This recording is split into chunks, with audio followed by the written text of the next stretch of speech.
Hi there, this is James Tripp. This recording is called How Hypnosis Works. And I decided to make this recording because it's a long time since I've given my take on what I think hypnosis is, how I think it works. And I want to give you my 2017 perspective. And this has been stimulated by a call I had earlier, a consulting call. And it wasn't about hypnosis, but the subject came around. The person I was working with on that call wanted to know more about hypnosis, how it works, what's going on with it, and I gave them some of my perspectives on what it is that's happening with hypnosis. And I guess my take on hypnosis and how it works is not different from how it was when I started out doing hypnosis without trance, but it is more evolved than it was when I started out doing hypnosis without trance. So I think it would be great to share where I'm at with what hypnosis is and how hypnosis works. Before I do this, I'm just going to say this audio is brought to you in conjunction with the Hypnosis Skills Bootcamp, sponsored by the Hypnosis Skills Bootcamp, which I'm running in London in November, the 19th and 20th this year. And if you want to come along and you want to upgrade your hypnosis skills, I can absolutely guarantee, and I am not joking with this, you will never have been on a hypnosis training like this, because it's created from a different place than most hypnosis trainings. But if you want to come and do that, I'd love to have you on board. And be aware, if you want to train with me in hypnosis, I've mentioned elsewhere on social media, my focus is going to be elsewhere for 2017. So I'm not going to be doing that much teaching of hypnosis. If you want to learn with me, come along on the 19th, 20th of November, Regent's College, London, and we can get deep into some very cool stuff. Okay, so how hypnosis works. I want to come at this from the perspective of influence versus mind control. There's many ways we could enter this topic, how hypnosis works, but I'm going to enter it through influence versus mind control, because with the call I had today, the conversation I had today, this is how the topic opened up, and I think it's an interesting perspective to take. If you trawl the web, you'll find a lot of people who are making a living from teaching aspects of hypnosis, and they're kind of making a fast buck because they're trading on the idea that hypnosis is some kind of mind control technology. You'll see things out there. I've seen stuff like make anybody do whatever you want, these sorts of claims, or the 6 keys to mind control and stuff like this.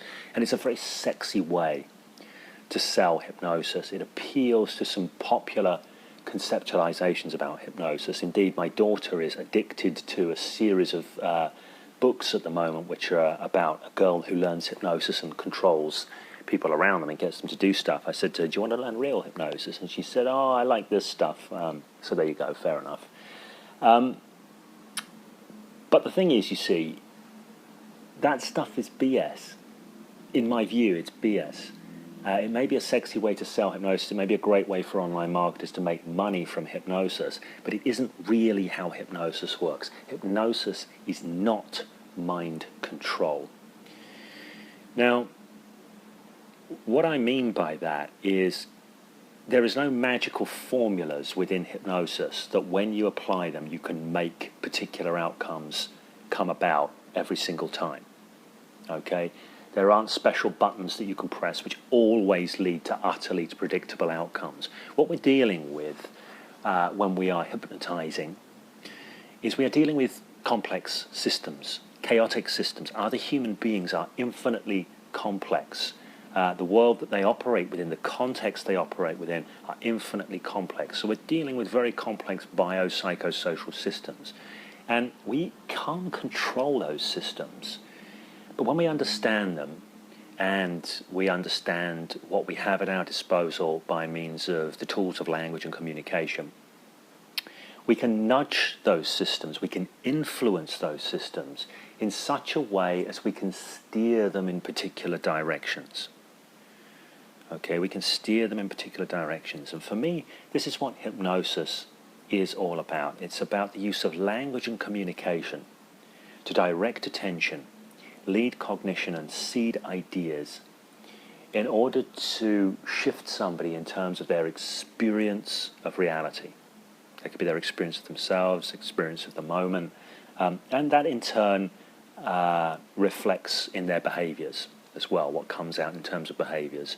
Behaviors are based in experience, right? Our behaviors will always be congruent with our experience. That's the way it goes. So what I say is hypnosis is not mind control, it's influence. We're influencing complex systems, but the more adept and the more artful we are, the more it can end up looking like mind control. And this is where the mind control myth comes about, because an adept hypnotist can work with context, work with direct suggestion, indirect suggestion, work with manipulating the variables to bring about interesting effects. And of course, it always looks like it was going that way, and it looked like the hypnotist was in the driving seat the whole time and all of this, and it can really look like mind control. But the truth of the matter is there are a lot of variables and a lot of things that make a difference, and at best we can artfully nudge the system. So with the conversation I had earlier today, I was explaining this point, and the challenge came back, which may come back from some people out there. But what about Derren Brown? What about what Derren Brown does? I mean, Derren Brown is a mind control master. What about the episode, the Assassin episode, for example, the Assassin special, where he got this guy to perform an assassination? You know, and that's inspired by the MK Ultra program, the CIA allegedly programming people to become, hypnotically programming people to become assassins. And there is the film The Manchurian Candidate, which I've never actually seen, but as I understand is all about that. So this is the challenge that came up. You know, surely there's mind control going on there. Now, I want to draw a few things in here around hypnosis and mentalism, because Derren Brown is a mentalist. And mentalism is a performance art. And it is a performance art that is based in creating a buy-in to a particular reality. Okay? Excuse me, I'm drinking coffee as we do this. It's around creating a particular buy-in to reality. So if you look at Derren Brown and his team, because when you're looking at someone like Derren Brown, you're looking at Derren Brown and a creative team. This is an important thing. This isn't just a guy with skills doing stuff. This is a creative team, and Derren Brown has skills, and the whole team have skills. And they're looking at creating something that the viewers can buy into in terms of an experience. Now, what's going on here is there's a lot of variables at play in how somebody like Derren Brown and his team are influencing what's going on. For example, let me pick a simpler example rather than the Assassin program. If you pick the Derren Brown dog track thing, and you can find this on, or you used to be able to find this on YouTube, I assume it's still there. Derren Brown shows up at a dog track, and he gets the people at the kiosk to pay out on losing tickets. It looks absolutely fantastic. It looks like a classic piece of Jedi mind trick. He goes up and bangs on the glass and says, this is the winning ticket, or something like that. This is the dog you're looking for. I've come to this window, and he appears to be using a lot of embedded suggestions, and they pay out, they look confused, and they pay out on losing tickets. And it looks like he's gone in there and made this cool thing happen in a very direct way. Like, you could go and do it anytime, any place. And, you know, I'm not saying he can't. I'm not saying you cannot influence in those contexts, but you cannot mind control in those contexts. But the interesting thing is, what else is going on? What else is going on? Now, imagine this. Imagine we're seeing this from the outside, and we're not just seeing Derren, but we're seeing Derren's cameraman and Derren's sound guy and the whole professional film crew who are filming this there. And of course, this is something we're not seeing, but that the person at the kiosk is seeing. Right? When somebody has a film crew with them, it utterly changes the context of the engagement. We are now no longer dealing with everyday exchanges. We are now dealing with something different. So for the person behind the kiosk, they're operating by a particular script every day, unconscious script, set of rules of engagement. But when somebody shows up with a professional film crew, that flips the script out. There's a whole different script at play, and the person behind the counter doesn't know how to follow this script anymore. They can't do their thing in their autopilot way. Now, if you add on top of this, there's a good likelihood that Darren wouldn't have been filming at the dog track without permission, and the people there would have been told, probably, okay, so Channel 4 are coming in, and they're going to be filming around and about the place, and they may come to your kiosk. Now, if you take that as a setup, okay, professional TV company are coming in, they may come to my kiosk. The question that is likely to be asked in the mind of the cashier there is, how should I behave when the TV crew come about? So they go into a place of how should I behave in this context. They know how to behave in their regular context, but now they have an unknown context and they don't know how to behave. And they're going to be looking for cues on how to behave, and who are they going to look for cues from? The authority. And who's the authority? The person with the film crew, the person who belongs to the production. You see, so when we look at it like this, we can see that Darren is influencing this person. It's not that they're stooge, they're agreed to pay it out. They are influencing, but there are a whole load of factors that we can't see that go beyond what we do see. And this is something that you get with any kind of mentalism show. You get a whole load of factors that you can't see that are also influencing the outcome, but we only see a select a number, and we think that that's the total cause, and it's not. Okay, so there's a lot of layering going on, a lot of suggestion at a lot of levels, and within the art of mentalism there are other methodologies that go beyond the psychological as well. Because a good mentalist will use any tools available to create the effect that they want to create. Okay, Darren Brown sometimes calls himself a psychological illusionist, and I think in many ways this is a key thing to remember, that he is an illusionist. Okay, he's creating the illusion. So with the Darren Brown Assassin show, there is no point at which that guy does not know that he's taking part in a TV show. Now, context is massive. Context is one of the most powerful things that we have to bring to bear in order to influence situations. The most powerful way to influence a situation is to influence the context. If you're in charge of the context and you're setting the frames around it, you can make wild and wonderful things happen. And it's not the same as having discrete linguistic patterns that control other people's minds. That's what I'm saying. There's a big systemic thing going on here with lots of variables versus the idea that if you know the right kinds of words to say, you can mesmerize somebody in the moment regardless of context. Okay? So, hypnosis is about influence. And whatever, now the conversation I was having earlier today, the person I was having this conversation with said the reason they got interested in hypnosis was because they'd met a hypnotist. Him and his girlfriend had met a hypnotist, and his girlfriend had got totally hypnotized, but for him nothing really happened. So he was curious, what's going on here? How come it had such an effect on his girlfriend, but it didn't have the same kind of effect on him? And the reason is because there are a lot of variables at play. And one of the things that I think is important, right, at this point, let's look at what really is going on with hypnosis. There's an old story that Richard Bandler and John Grinder, the two main names in the early days of NLP, developers of NLP, used to come on stage, and John Grinder would say there's no such thing as hypnosis. And then Richard Bandler would loom in behind and say everything is hypnosis. And both of these things are true. Because what hypnosis really is it's the absorption, in a sense, it's the absorption in a certain version of reality. A certain version of reality that is created from the inside out by the person who is being quote-unquote hypnotized.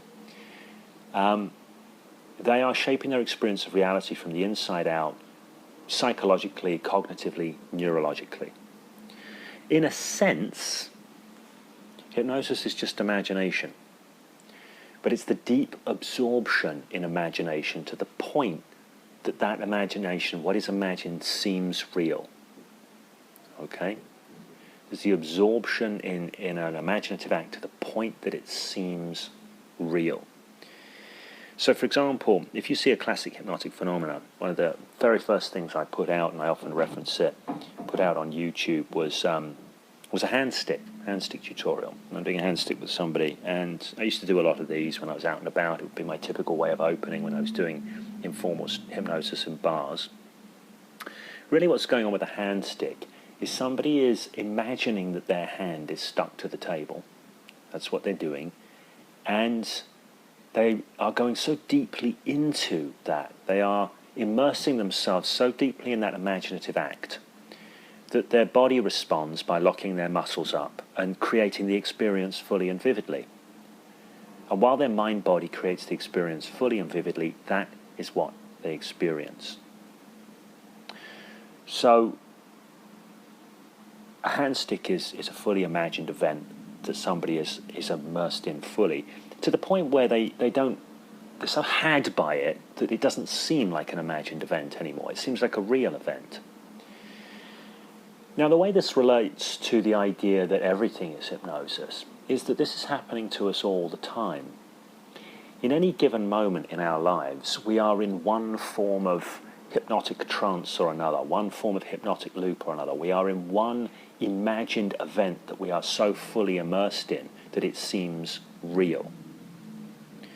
Now, let me give you an example of this. I just been emailed today about a client I'm going to do some work with, and one of the issues that this client has is that he has a social anxiety thing going on, and it's getting in his way, it's stopping him doing certain things. One of the things, it seems like a small innocuous thing, but he wants to drive Uber, but can't drive Uber because the social anxiety gets in the way. It's too uncomfortable for him to be in the car driving a stranger around. Now, in that example, what's going on there is this person is in a hypnotic reality, because the uncomfortable experience they have is not inherent in the moment. Plenty of people drive Uber and they don't feel uncomfortable. Right? There's nothing inherent in the particular situation, nothing inherently uncomfortable. Uncomfortable is created from the inside out, and it's created from the inside out by the mind, if you like, becoming tightly wrapped around certain ideas and experiencing the world through those ideas. And that's an inherently creative act. It creates experience. This is how we create experience in any given moment. Our mind gets wrapped around certain ideas about what is and what isn't, what should and what shouldn't be in any given moment, and that creates our experience. Now, I'm not saying the world isn't out there. The world is out there, and we get data about the world around us through our eyes and our ears. But what we make that up to be in terms of experience comes from the inside out. Okay? So we experience the world through a constantly shifting trance state, a constantly shifting inside-out creation of our experience, a constantly shifting set of hypnotic loops, a constantly shifting set of reality tunnels, or whatever. You know. Now, in a sense, I just want to say the term hypnosis, you see, it has nothing to do with sleep. I believe, I'm no great historian of hypnosis, the early hypnosis pioneer James Braid, he came up with the idea, the word hypnosis, because initially when he was studying, he thought it had something to do with a certain type of sleep, hence hypnosis, the god of sleep, the Greek god of sleep. But later on, and unfortunately after the term had caught, he tried to retract this idea and replace it with the name monoideism. Now, mono meaning single, ideism, the ideism from idea, so single idea, because he came to see hypnosis as about the mind becoming wrapped around a single idea, fully and completely wrapped around a single idea, to the point that single idea utterly governs the experience in the moment. And I think this is an excellent and brilliant understanding of hypnosis. It's also an excellent and brilliant understanding of our experience ongoing day to day. Not necessarily a single idea, but a very narrow set. Because I can guarantee the person who's sitting there feeling social anxiety because they're with a stranger, while they're wrapped up around one or two ideas that are creating that experience, and everything else about who they are is excluded. It's excluded. It's gone. And they don't have access to it. So of course they might want to have stimulating and relaxed conversation. They may well be very capable of it, but they can't access that aspect of self because it's been excluded from the narrow reality that's been hypnotically created from the inside out by that person. When a formal quote-unquote hypnotist does a great job with eliciting a hypnotic phenomena, everything else about who that person is goes away. Their volition, their will, their choices, everything else has gone away as they've become wrapped up in the idea that, I don't know, that the hypnotist is invisible, or their hand is stuck to the table, or they can't remember the number 3, or whatever classic hypno party tricks one wants to perform. But it's the same thing. It's the same mechanism. So as hypnotists, if you study hypnosis, what you're actually doing is you're studying the art of influencing another person so as their mind becomes wrapped around a narrow set of ideas, a particularly dictated set of ideas.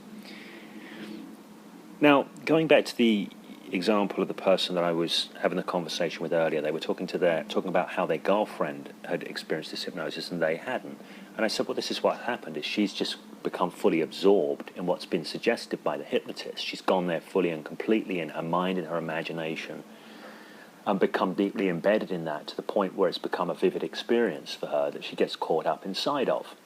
That's exactly what it is. And if you go back to the Hypnosis Beyond the Trance Myth report, which is available from Hypnosis Without Trance, please do read that.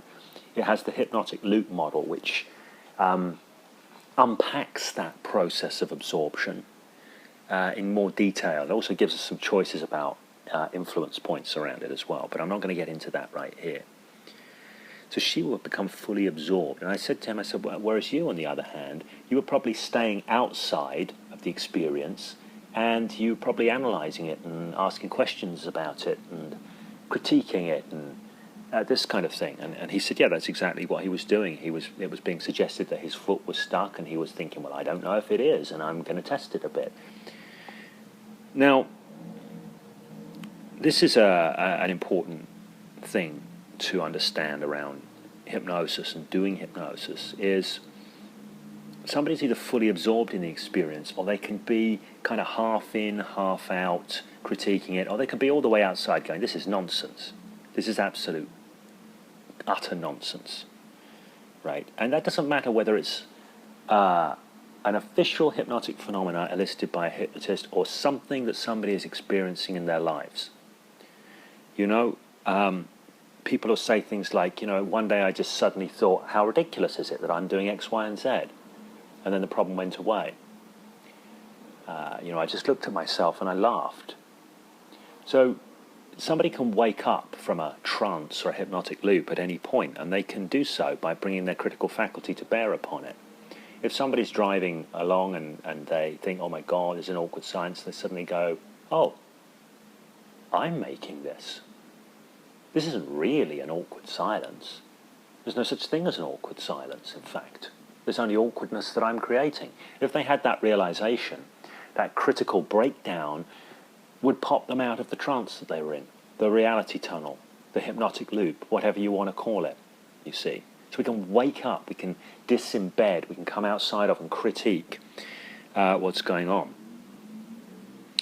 Now I'm going to mention the work of another famous hypnotist right now, a guy called Dave Ellman. And Dave Ellman had an idea around, he said hypnosis is about bypassing the critical faculty. And you'll hear some hypnosis teachers saying critical factor. All I would do is invite you to read Dave Ellman's book, and you will note that the term is critical faculty.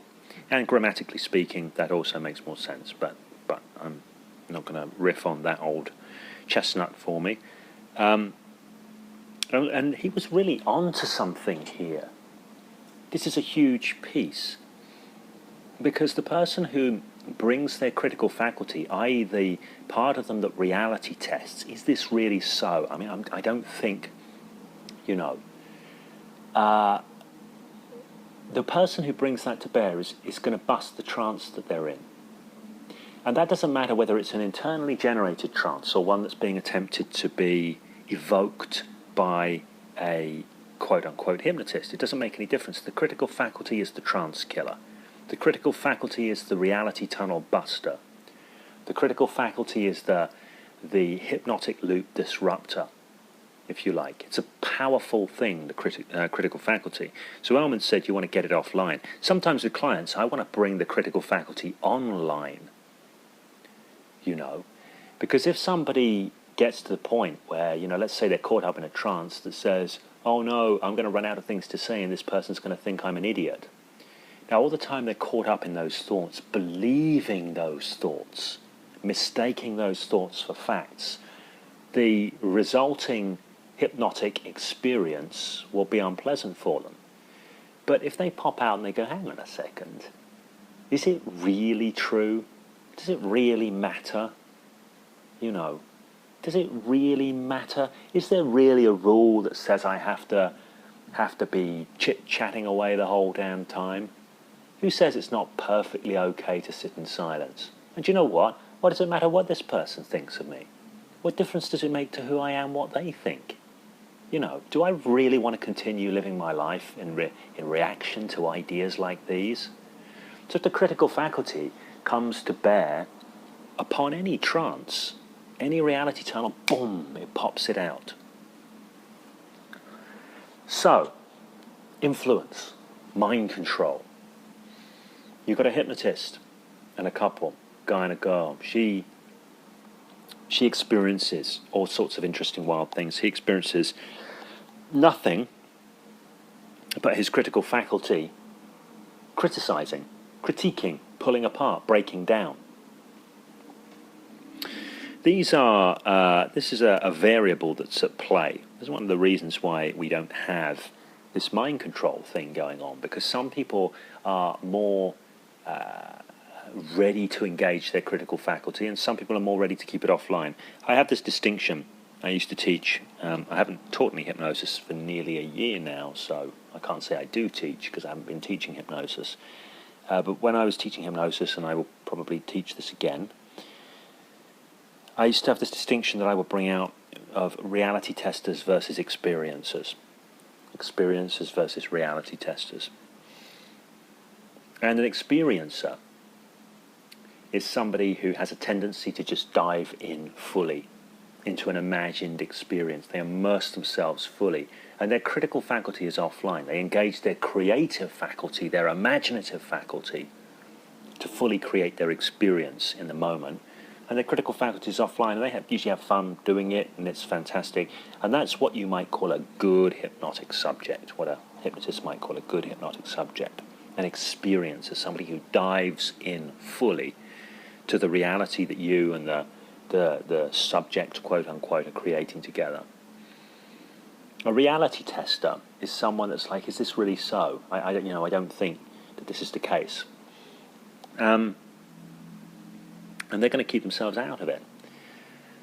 So the more, across time, obviously if you were going out doing street hypnosis, if you're doing stage hypnosis, you're screening. You don't want to deal with anyone who's got a lot of critical faculty cranking along. You don't want to deal with the reality testers. You want the experiencers.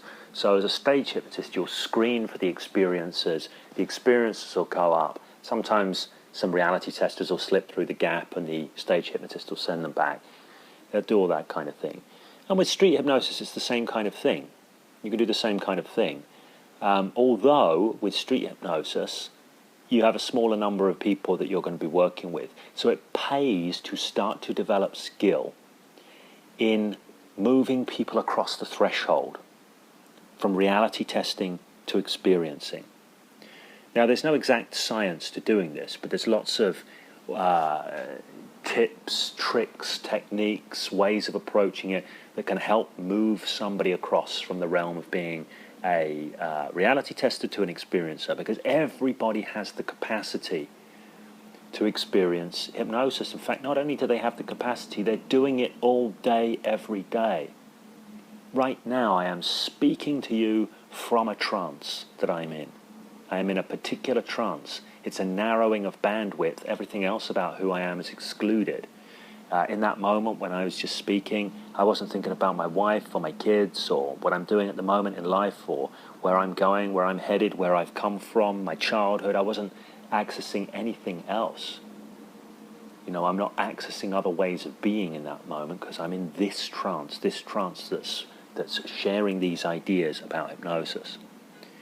You know, if a bear bursts through the door, I'm likely to drop into a very, very different trance. Okay?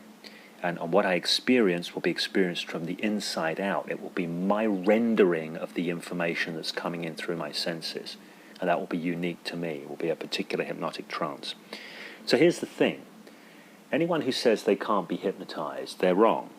They're already wrong. They're already experiencing the fundamentals of hypnosis throughout life, every day. What they might be saying is, I don't think you can influence me in terms of my experience of reality in this moment in such a way that I would agree hypnosis had happened.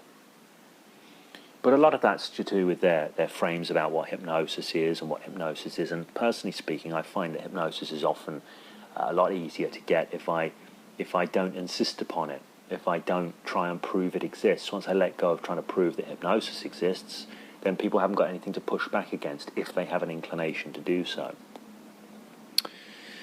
So what you can develop through more and more practice, and one of the reasons I did street hypnosis in the first place was because I wasn't happy with just going, oh, well, you know, I'll just work with the experiencers.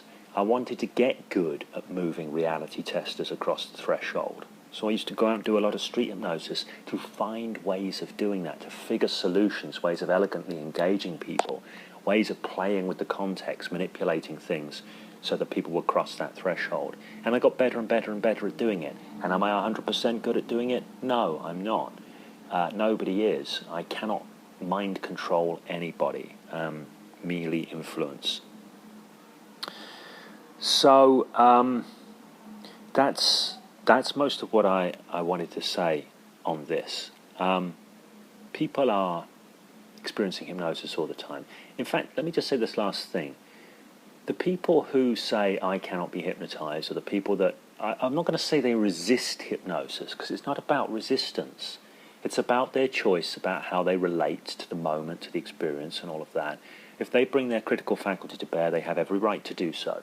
All right? If you want to invite them to take it offline and you can get elegant doing that, you have every right to do that. And the more skill you have in encouraging that, the more effective you will be as a hypnotist. But it isn't true to say that a person cannot be hypnotized. Indeed, people who are often very good at bringing their critical faculty to bear upon ideas suggested by others are usually even more deeply entrenched in the hypnosis of their own creation, so to speak, their own everyday creation, than other people. They have less flexibility in terms of how they experience the world. It's not necessarily a healthy thing, i.e. they're going to get caught up in their own trances more easily, and they're going to find it more difficult to disembed from their own trances.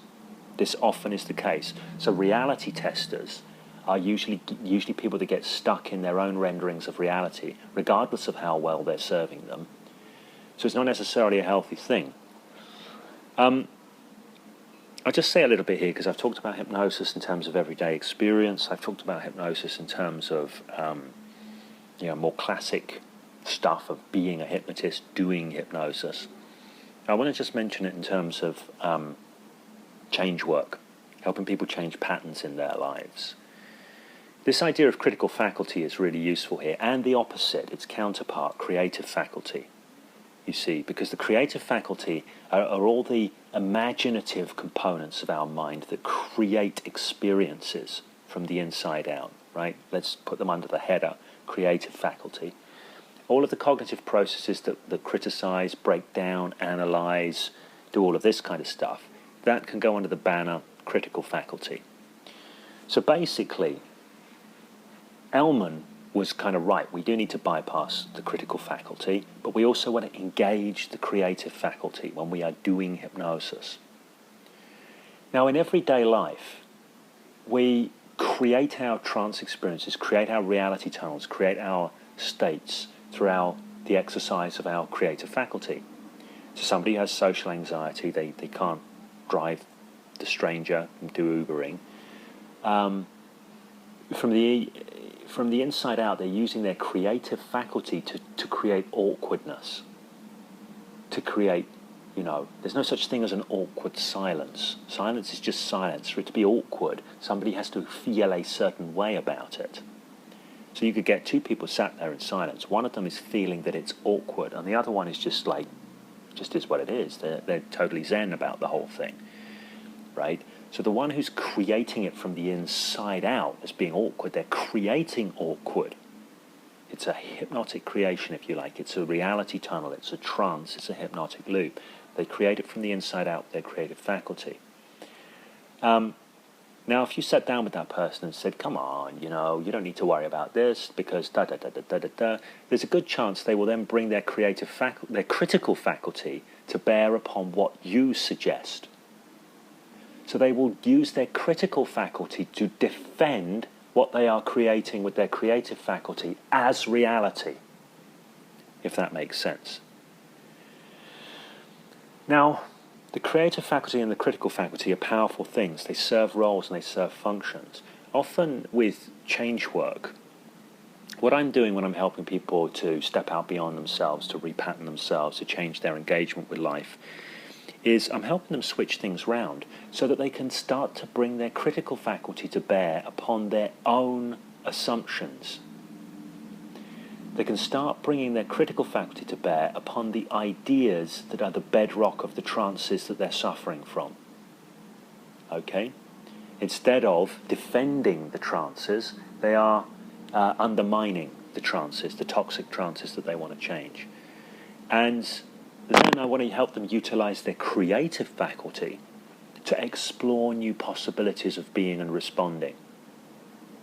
So it's just taking what's going on anyway, what they're using in their everyday engagements with the world, the same faculties, but flipping them round, because at the moment, most people are set for stasis. They are set for maintaining their patterns of response as they are. They are set for maintaining their understandings about themselves as they are. They are set, confirmation bias. They are set to put themselves back the same way unconsciously, moment by moment by moment. But we want to take those and flip them on their heads because people are infinitely malleable. Okay, you look at the brain, how it works. What's being discovered more and more and more is that neuroplasticity is maintained into quite old age, and we have very flexible, very adaptable brains. We are very prone to repatterning. In fact, in many ways, we are process. We are processes. We are change. The pre-Socratic Greek philosopher Heraclitus pointed out, no one can step into the same river twice because it's not the same river and they are not the same person. Everything is in a state of flux and flow. And it is, and we are. We're constantly turning over our molecules and atoms and stuff like that. We actually have to work unconsciously to keep putting ourselves back as we think we have been. So we use our creative faculties to recreate ourselves as we think we really are, recreate our experiences in the same ways over and over again, and we use our critical faculty to keep difference out. But being as we're participating in our recreation anyway, if we flip those around and we start becoming aware of this process, what we can do is we can participate in our own recreation in a proactive and generative way, a difference-making way, just by flipping around how we use the critical and the creative faculty. So that's how this stuff works, relates to change work. And speaking for myself,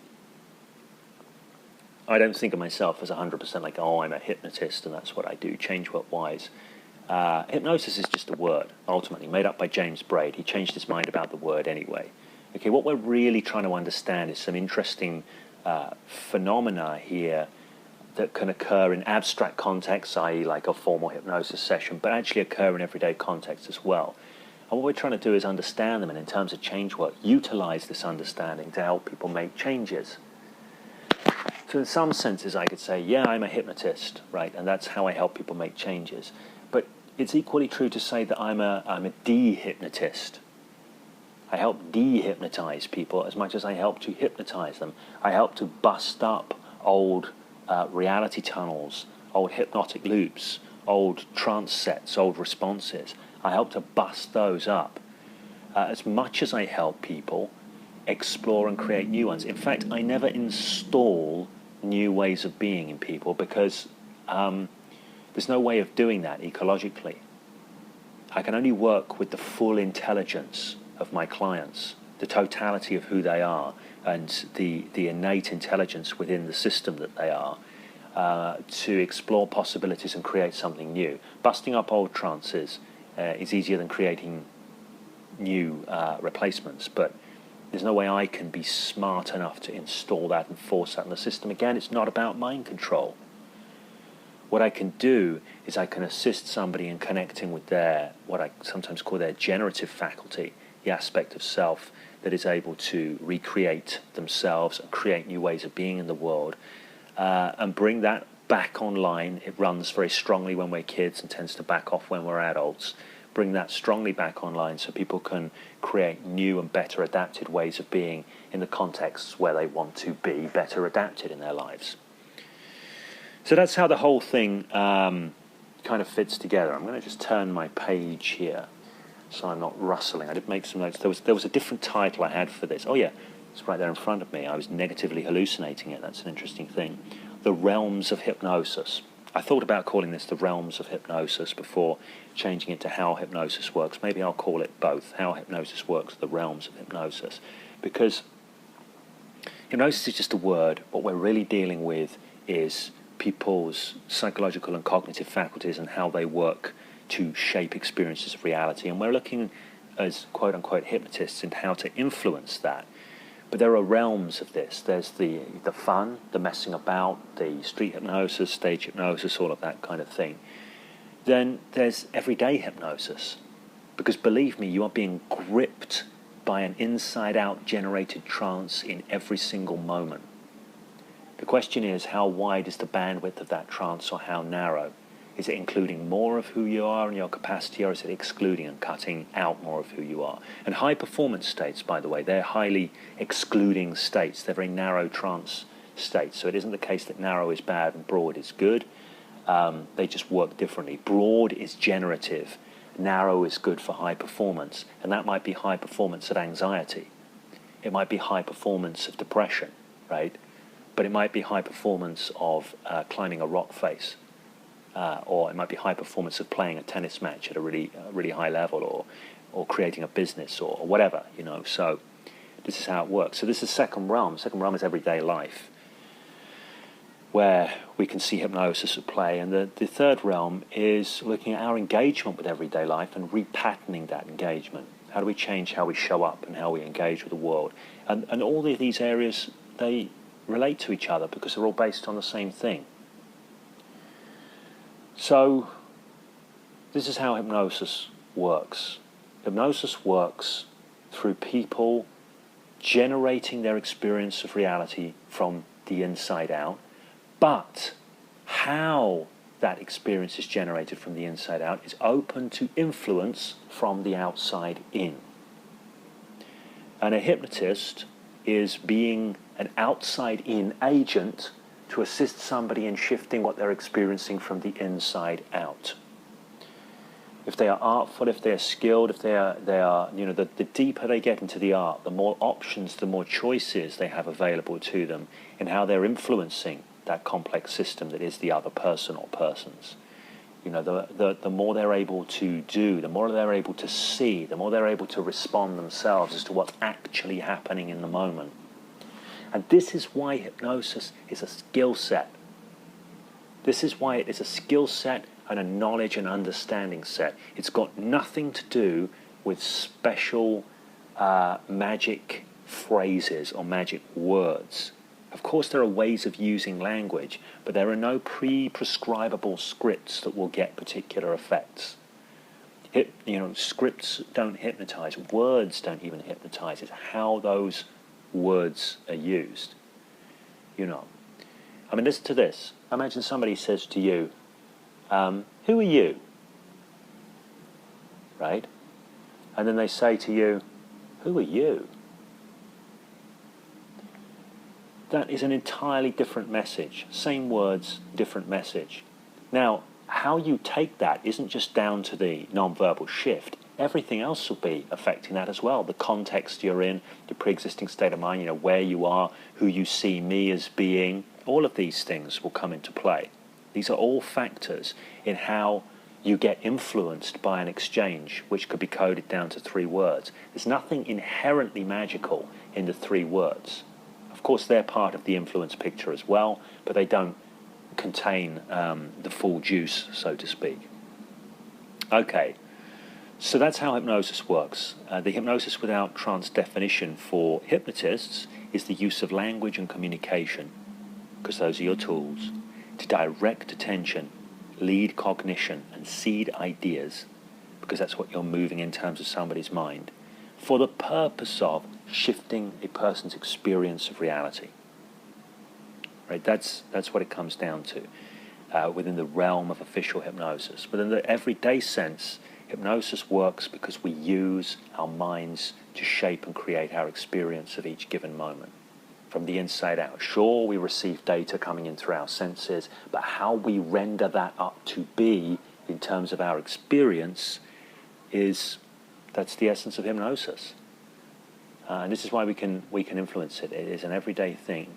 You do not live in the world as it is. You live in the world as it occurs to you. How you see it is not how it is how you see it. What you see is not all there is, it's just what you see. That's the narrowing effect of trance. So there it is. That's how hypnosis works. That's the realms of hypnosis. If you want to come and deepen your skills as a hypnotist, you want to learn to engage in this graceful dance of influence more efficiently, more effectively, I'd love to have you along at Regent's College London on the 19th and 20th of November, and it's gonna rock. So come along and join me. Take care.